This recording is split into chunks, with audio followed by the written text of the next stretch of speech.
Nice to meet you, everybody. I am Giuseppe Nicolis-Gro here, and I'm responsible for virtual thermal sensing inside NewTwin. So very nice to have you here, all of you. And today with me there is also Milo, that is the Chief Technology Officer for NewTwin, and will also add his perspective to this discussion. So let's dive deep into that. I'm gonna divide this discussion in two parts. So the first part is gonna be a general introduction to virtual thermal sensing, what exactly it means, what's the state of the art in electric powertrain around the globe from our experience. As a NewTwin, we have had the opportunity to collaborate at many levels, both with corporates and research institutes, universities across different countries to understand how today thermal management has been developed, especially for the electric powertrain.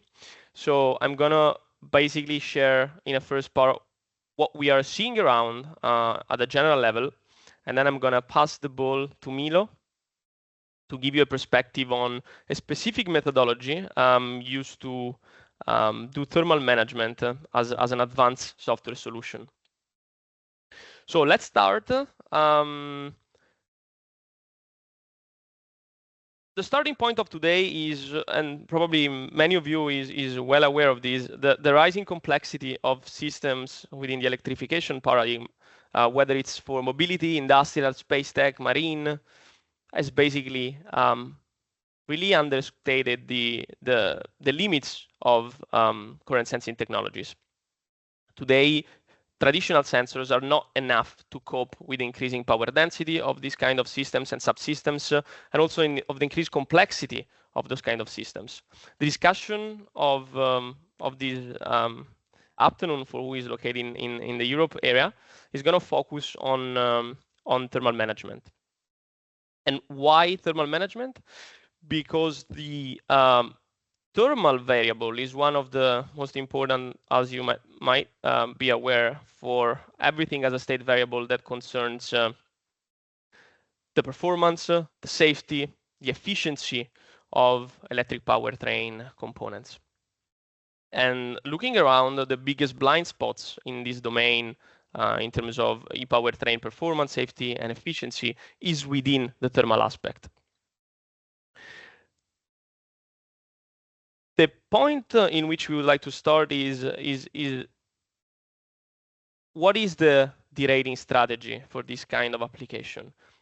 Because this is closely connected to the biggest blind spot of this kind of systems. How is real time, how is the input of temperature calculated in real time for derating in this kind of system and subsystems? The answer that we get, talking with industry leaders, talking with universities, understanding the research boundaries that are today, is something like this. So today in the industry, in the automotive industry, and not only, this is the standard way in which things are done. So the starting input for the temperature in real time on those systems is basically a physical sensor. Okay? It could be an NTC, it could be different, but that's the starting point. So a physical sensor. Then basically measuring where exactly it would be necessary to measure, if we're talking, for example, about electric motors inside the rotors on the windings, is very tough in production. So what's happening is that there is a kind of correlation in between the NTC measurement and the estimate where we would like to measure. And since this correlation at accessible point, whatever correlation we're talking about can be, a software correlation, right, like with thermal networks or less advanced methodologies, like for example, with just some correlation tables from empirical data sets. These correlations are not that accurate, they're not dynamic. It's very difficult to have this correlation to accurately predict the temperature and estimate the temperature under all operating conditions of those systems, since they lack short of being that accurate across all operating conditions.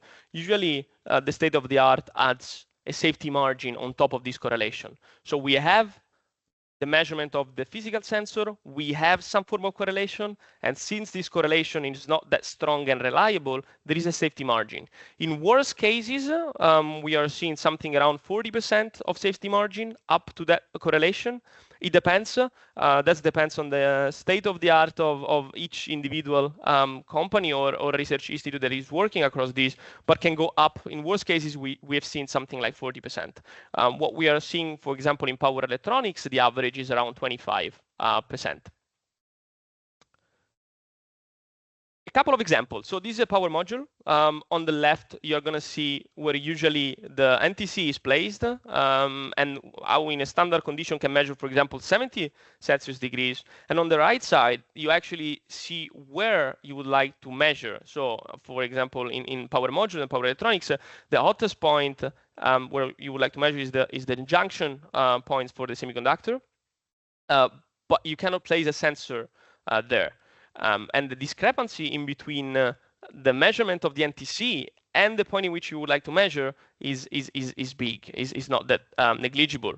But it's not only the accuracy of as a limitation of a physical sensors, but it's also the width of the information. So what is the breadth of the information? Again, here is another example. It's an electric machine. On the left, you can see where you could put a physical sensor. And on the right, you see how the temperature dynamics is varying and how the temperature is distributed across the system. So the physical sensors are limited not only for positioning reasoning, but also for how rich is the information that you can get out of that physical sensors. This is the reason why mainly a lot of different software-based solutions are rising. So there are different software solutions out there to measure temperature in real time. Unfortunately, the state of the art has no solution that is accurate enough, reliable enough, that is scalable and compliant to substitute a physical sensor. And this is probably the biggest problem because it's entailing a decreased return on investment on all the effort done on designing high-performing components, if then you can really push the maximum out of those. There are two main areas around in which these software solutions are built upon. One is equivalent thermal circuits, and the other one, so thermal networks, and the other one is purely AI ML approaches. Both of them have deep limitations. I'm not going to go in depth on each of those. You're going to receive the slides, so you can go point by point. We can discuss it if you are interested in a follow-up session. But the point here is that they both have great limitation. I'm going to mention the three that are common to both. First, they both have a strong limitation in terms of resolution / computational effort. So if you really want some accurate and with a high resolution thermal network or IML or neural network, you're really going to have a hard trade-off on how big is this final model, and you're going to basically jeopardize the possibility of having it running real time. The second one is about the difficulty or how tough it is to calibrate those models. So calibrating thermal networks and calibrating AI/ML approach requires a lot of data points and requires to really calibrate those across all operating conditions. It is very long, it's painful, and also it's very manual, probably, in most conditions. The last one is about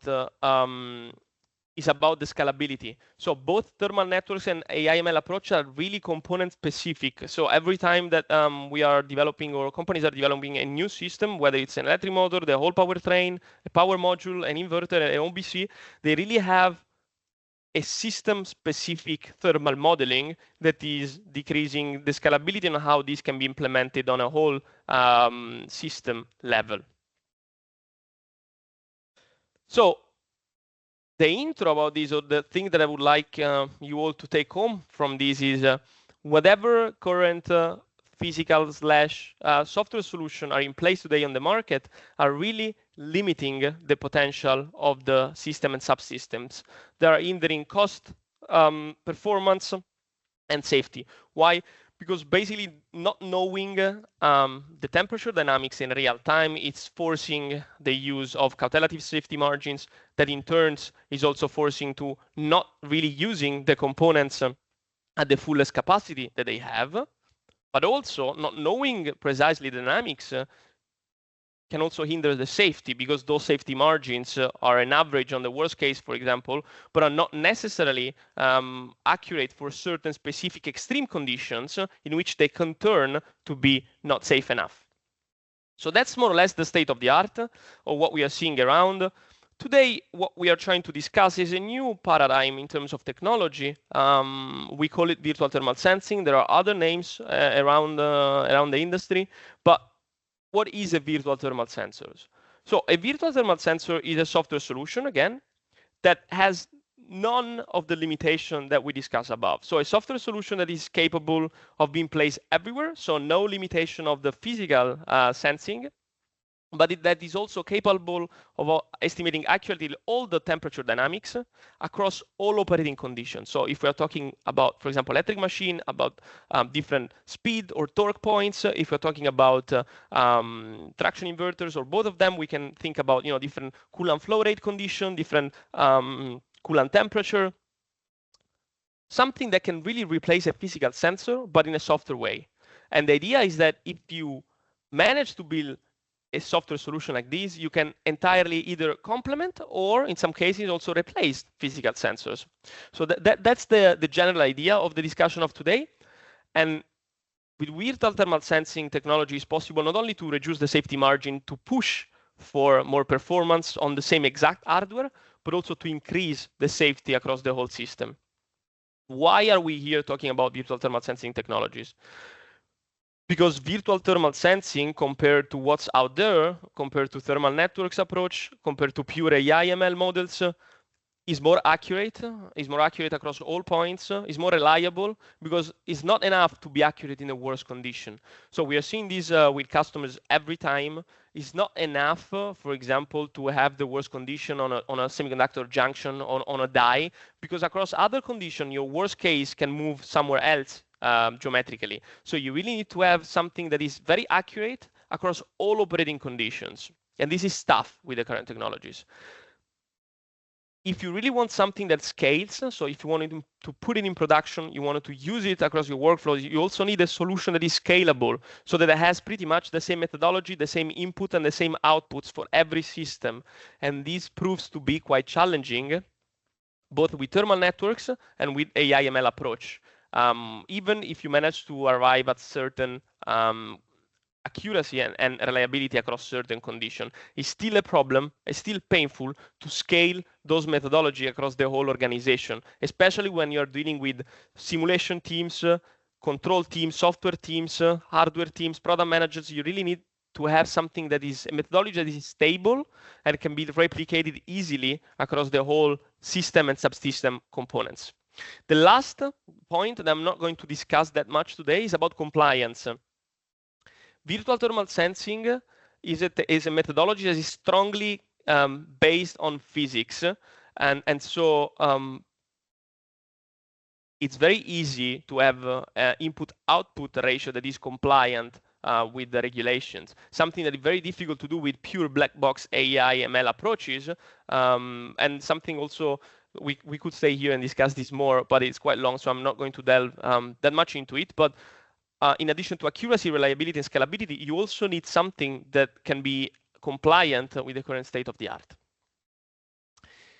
Today, in the industry, as a new twin, but not only, we're also seeing other players there, the virtual thermal sensing technology has been applied successfully to many different cases. So concerning the automotive, across the whole spectrum of ePowertrain components, from e-motors, inverters, onboard chargers, and more. I'm going to just give you a hint.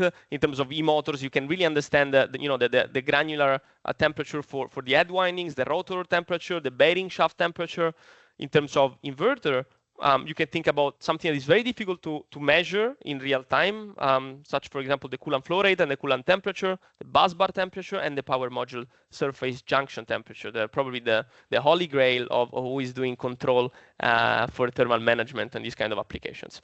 Onboard chargers is almost very close to traction inverters, but this is to say that virtual thermal sensing today represents a great I would say innovation in the automotive industry landscape that can really give an option to who is looking for pushing the maximum boundaries while maintaining safety of ePowertrain components. I'm going to pause here, and I'm going to leave the word to Milo in a second so that we can delve a bit much into what is virtual thermal sensing in terms of technical methodology, how this differs from doing a thermal networks and IML approach. Spoiler, it's very different. The starting point is different. The end point is different. But I would like Milo, that is working a lot with these cases, to explain you more in detail where is the starting point from this and what is exactly this virtual thermal sensing technology, and how can we really substitute with a software a physical sensor. Can we do it? Under what conditions, with what data points, and with what results. So I'm going to pause here. Milo, the floor is yours. The last thing that I'm going to say on my end, if you have any question, any topic, please write it either in the chat or the Q&A. We're going to make sure to have some minutes at the end to answer you. Thank you very much, Giuseppe. And I will start from here. Basically, providing you some technicalities on what it takes to generate virtual thermal sensors, as it has been briefly explained with a high-level overview from Giuseppe. So in these slides, actually, you can see and view all the steps, also all what it takes to successfully construct what we call VTS, so virtual thermal sensor. And I will briefly describe them and then going into detail step by step for each phase of the workflow. So we don't discard, of course, classical numerical approaches that typically are employed by engineers across all the industries during the development of a component of a system, during the design and development. Therefore, actually, our baseline, the baseline and the starting point for the virtual thermal sensing is a full order model derived from an available 2D or 3D mechanical drawing of the system itself. Of course, the cost of this is that you might have a very accurate model, simulation model, digital model, but then of course the high degree of complexity of the model make this kind of architecture not suitable for real-time prediction, real-time estimation, and therefore a necessary step after the full order model has been generated is a simplification. So what we call reduce model order reduction, actually. So from going from a full order model to a reduced order model. This allows to actually decrease drastically the complexity of the model by maintaining the same degree of accuracy. And of course, then we end up having a lightweight model that describes the initial physics, so the complete physics, and it can be used then in the subsequent step. In fact, the key phase for generating successfully a virtual thermal sensor, then it is the calibration. In fact, as you may know, any model inherently has some simplification of the real world, some simplification, some approximation of complex phenomena that happens in the real physics, and therefore they might not be accurate. So one of the key point here is the possibility to enable the possibility to calibrate the parameters that describe the physics underlying the model, so that actually the model becomes useful in predicting output variable in a real scenario, in a real operation scenario. And therefore, calibration is a key step after the model has been compressed and simplified in order to end up having a physical model that can describe accurately enough a physical process. In certain conditions, in a real world, actually this is not enough, and we have experienced this through our research that we have done in the past years. And then, as you may know, AI has also gained a lot of momentum over the last few years, and in particular, in its application in the context of the scientific modeling, it's also trending a lot. And AI, so machine learning in this context, can be used independently or alternatively to physics-based modeling. But actually, it's something very interesting is to use data-driven approach and algorithms combined in a complementary fashion with a model-based modeling. And this make the whole simulation architecture very effective in actually tackling real-world measurement, real-world processes, which can be subject to many uncertainties and disturbances during their operation. And therefore, what we call discrepancy modeling, actually, it is a key and effective tool for enhancing the real-time capabilities of a virtual thermal sensor. And finally, the last step is, of course, the preparation of the code in order to optimize it to be exported and deployed in a third-party embedded hardware in order to ensure high efficiency in terms of computation and memory footprint, especially because if the virtual thermal sensor need to be deployed in an embedded environment, we might have limited hardware resources, and then we need to guarantee the maximum efficiency of the code execution in real time. So, as we have said, the starting point is actually a classical numerical approach, which is the discretization of the physics through finite element numerical methods. And this allows actually by nature of the finite element approach, this allows to have a high fidelity description of the underlying physics with a very high resolution. Actually, a finite element approach allows us to model the physics with the degree of accuracy that we want, depending on the complexity of the model. And so actually a 3D mesh can be seen as a fully connected and very detailed thermal network, which describes the heat diffusion on the system topology. And this approach differs from the thermal network approach because it's a top-down approach. So we start from a CAD model, we construct we discretize the system generating a mesh on the topology, and then we by nature of the full order model, we have consequently already a very high density thermal network that describes the problem with a high degree of accuracy. Of course, the drawback, as I said before, of this is that we end up having a model which consists of millions of equations, and it is very complex and time-consuming to be computed. Especially, would be completely infeasible to be computed in real time. Therefore, in literature, there are well-known algorithms in order to take a step of simplification and reduction of starting from the full order model and ending up with the reduced order model. A big disclaimer is that actually sometimes these techniques are misunderstood, and people might think that this means actually to remove node of the original mesh that we have constructed in the full order modeling.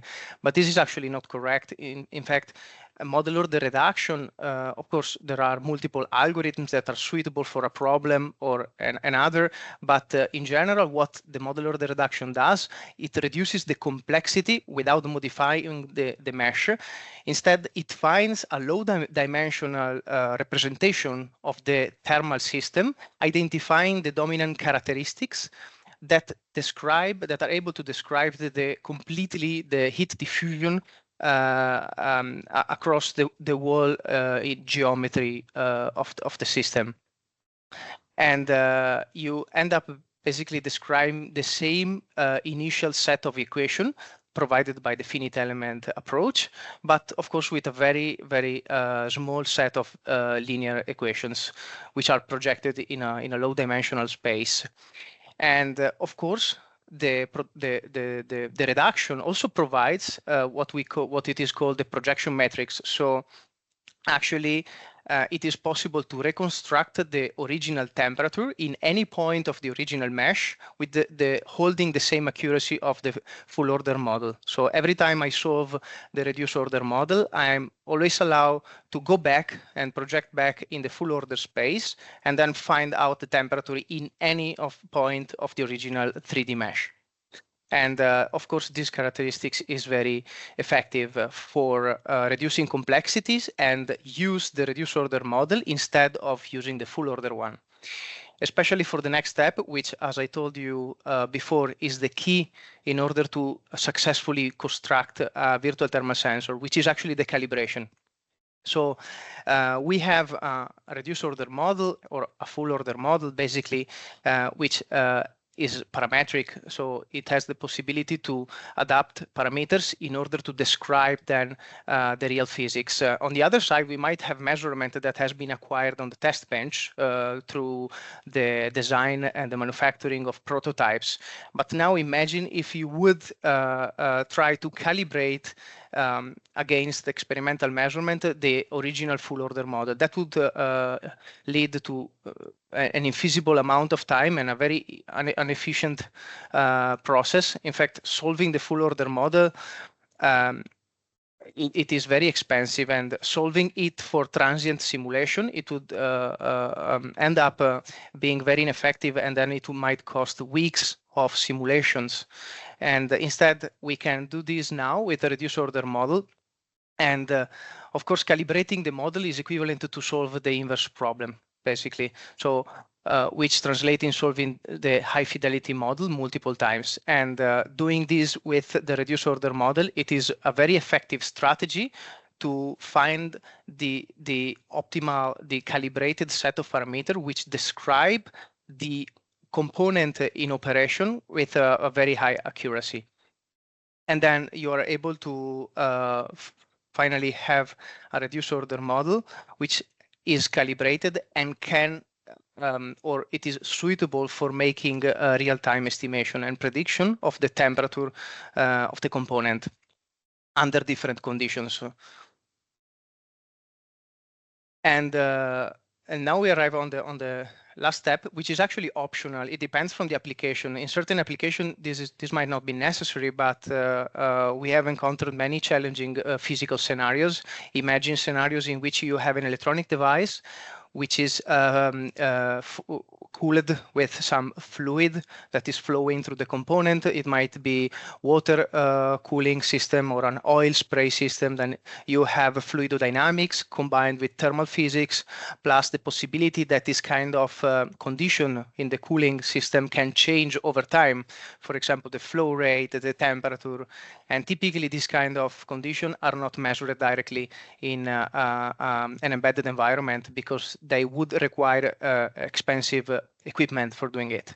So applying machine learning in such a context, it ends up being very effective. In fact, on one side, we can leverage the machine learning to uncover and understand these complex nonlinear patterns that may arise in a real-world operation of the component, and which would be very expensive to be described by classical model-based approaches.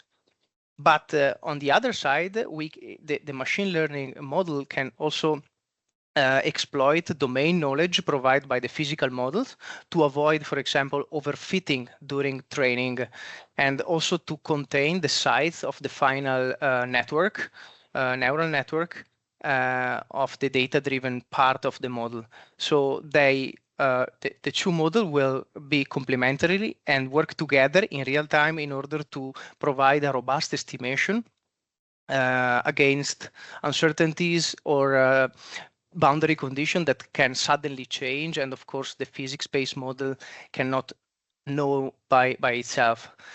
And we need also to say that actually in this context, naive implementation of classical artificial neural network would not work, and would not work well, at least. And in fact, discrepancy model must have certain or must retain certain properties, especially because these kind of models then are being used or deployed later in a real-time safety critical software architecture, so in embedded hardware. So they need to have properties that guarantees safety. So one of these, for example, is the possibility to guarantee the stability of the data-driven part that act and correct the estimation in real time. They must also be lightweight. As we have said, we have limited computational resources, and therefore there are special architecture, special machine learning architecture algorithms that are very suitable for this kind of task in the context of the scientific machine learning. And Finally, here we can visualize after we have applied all these subsequent steps in series, then we end up having a complete architecture that you can see here. This is basically the software architecture that can be then integrated into the embedded hardware. So the input, it will be everything that it is available as a measured variable in the embedded environment. Of course, it is something that it is used by the software architecture, so by the virtual thermal sensors, in order to understand changing in the operation, changing in the condition around the system, so to recognize and identify in which state the device is found in a specific instant in time. And the architecture is composed by physics foundation model, which is composed by two or three subsystems. The power loss model, so the description of the heat generation, the description of the cooling, if it is available in the physics-based part, some information related to the cooling system, how, for example, temperature of fluid of a temperature is acting on the geometry, so on the domain, the topology of the system. And then finally, of course, the thermal model, which has been derived by the full order model, reducing it and calibrating it. And complementary on it, as we have said, there can be the discrepancy model that monitor the physical based model and correct, adjust in real time its estimation if needed, depending on changing in the input or in the environment.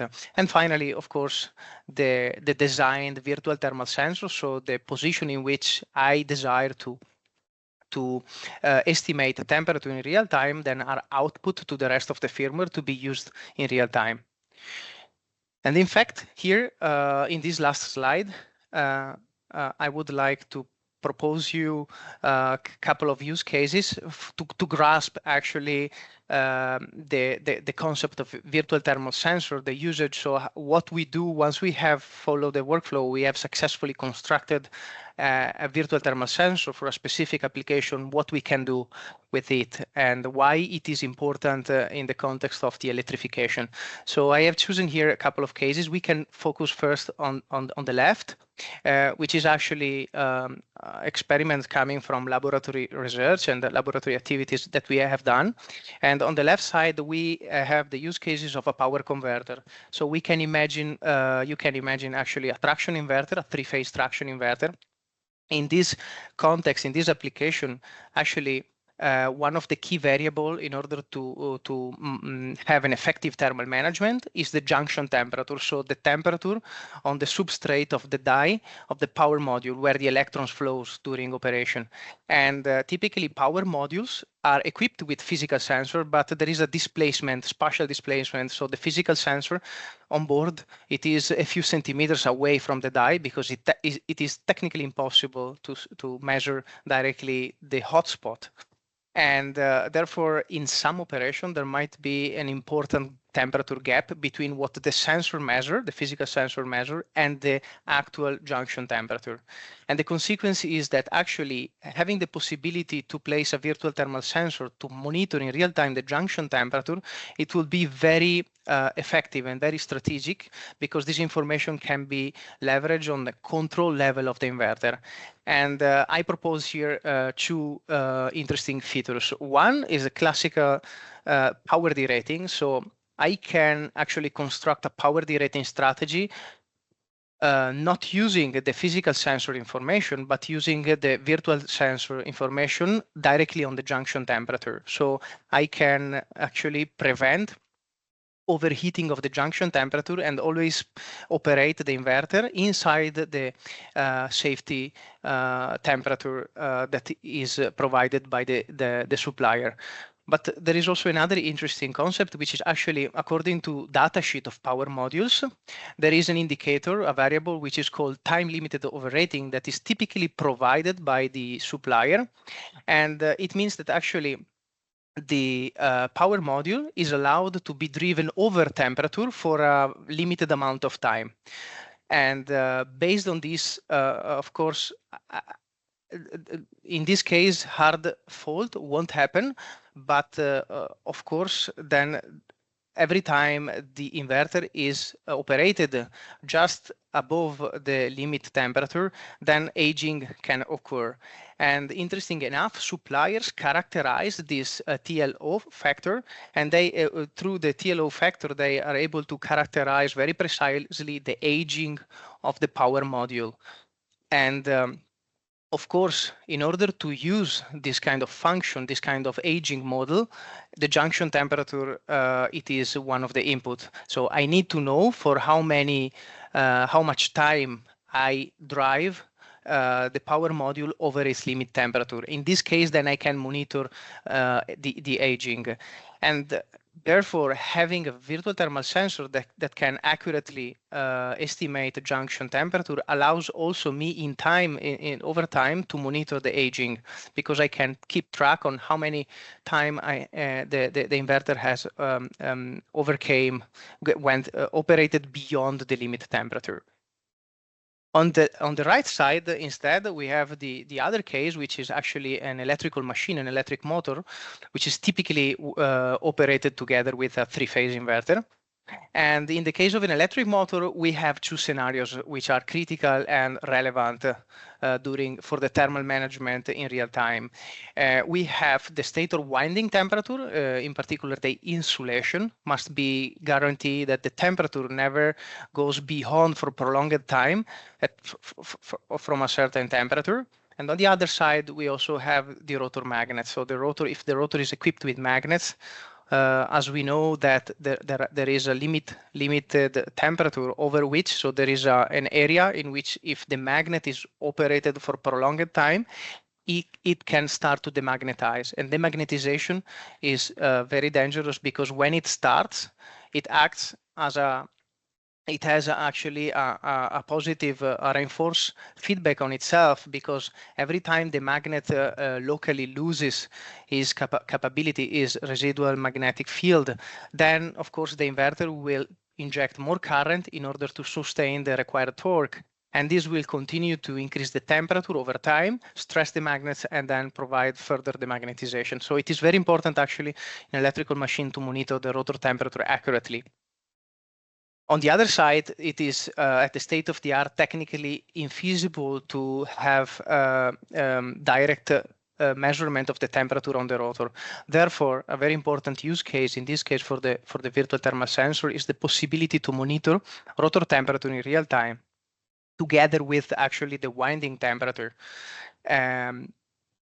Both information can be used at the control level to implement a smart or a more efficient or more precise power derating strategy, which cares about insulation, winding insulation temperature in real time, and also monitor the rotor magnet temperature in order to prevent always magnet operation in a dangerous temperature area.